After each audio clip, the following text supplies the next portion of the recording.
let me ask you, because I know you don't talk about this a lot, but I do want to follow up on your mom taking off because I looked it up just to see um, armchair psychiatry. When a child is, quote, abandoned by his or her mother, it can lead to doubts about you being lovable, difficulty trusting people, and in most kids, it'll lead the child to blame himself because they're so little. I mean, 6 is little. Did any of that happen to you? How do you think it affected you? Well, I'm sure it did. I mean, I had periods in my younger life when I, partied too much, for real. Not, like not just have like too many beers at a party, but like actually partied too much, again, for real. Mm-hmm. So I look back on that and I think, I learned some stuff from those experiences, but I also wonder, like, why did I behave that way? But I decided, with that, I never talk about this because I never want to seem whiny. And again, I interpret my childhood as a really positive thing. But, our mom was not a fan of us and was pretty direct about it. And, that's obviously hurts when you're little. But then I realized you can't control it. You just can't control it. And your mother doesn't like you. Okay, boo-hoo. It sounds really terrible, but it's not sort of up to me how she feels. And so I think in later life, the lesson that I internalized from that was you really can't control how other people feel. And so you just kind of have to be happy with who you are. And really, I got married at 22 and had 4 kids. Mm-hmm. So looking back, like it's hard to understand yourself except through your behavior, I think. Mm-hmm. Yeah. That's, what you're really like, that's how it manifests itself. And I just had this drive to have a really close, normal, happy family, dinner together.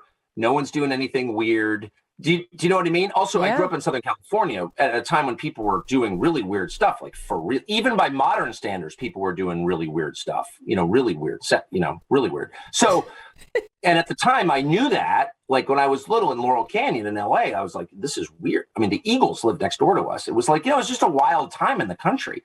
And so I didn't want that. I wanted a totally happy family where everyone's close and everyone's named after someone else. And like everyone gets together all the time.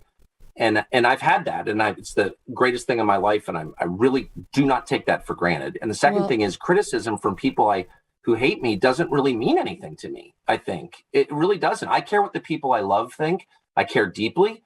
If my wife is upset with me, I can't even function because I care so much about what she thinks. And my children, same thing. My close friends, I have a bunch of lifelong friends. The people I work with, I feel that way about them too.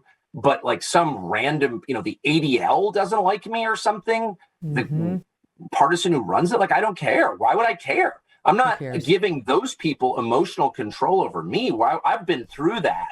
I lived through that as a child. I'm not doing that again. On a much more profound level. Well, it's kind of like a Kramer versus Kramer situation, right? They got a divorce and she took off, and same age, but she didn't come back. But to your point, if your mom doesn't like you. I never talked to her again. And when she died a few years ago, I got a call from a relative of mine, and she lived in France, and said, your mother's dying. And I know, the funny thing is, God, I've never talked about this, but, for all those years, I was a fully adult man working at Fox News when this happened.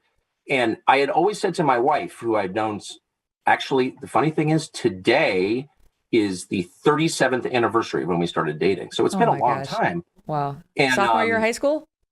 Yeah, first day, September 1984. So, but I've always said to her the whole time, I was like, she never met my mother, obviously. And I said, I feel great about it. I feel totally fine. I feel very well adjusted, especially when I stopped partying. But I'm kind of worried. I'm going to get a call one day from someone who's going to be like, this woman's been found dead and we think that she's your mother or whatever. I don't know anything about her. I don't know where she is. I'm totally cut off. I said to my wife, for years, I would say, I hope it doesn't trigger some like collapse or something, where I go crazy. Mm-hmm. And the day it actually happened, I got this call, like she's dying and in this weird little town on a farm that she lived on in southwestern France. And she was basically French at this point, spent her life there.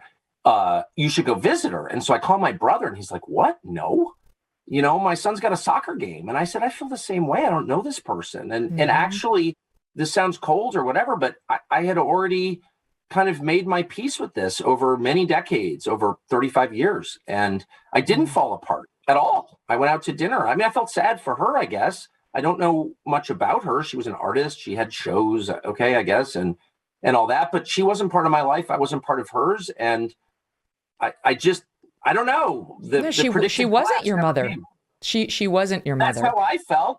I had a mother. I mean, that's my right. dad got remarried to someone I think of as my mother and who I really, really love.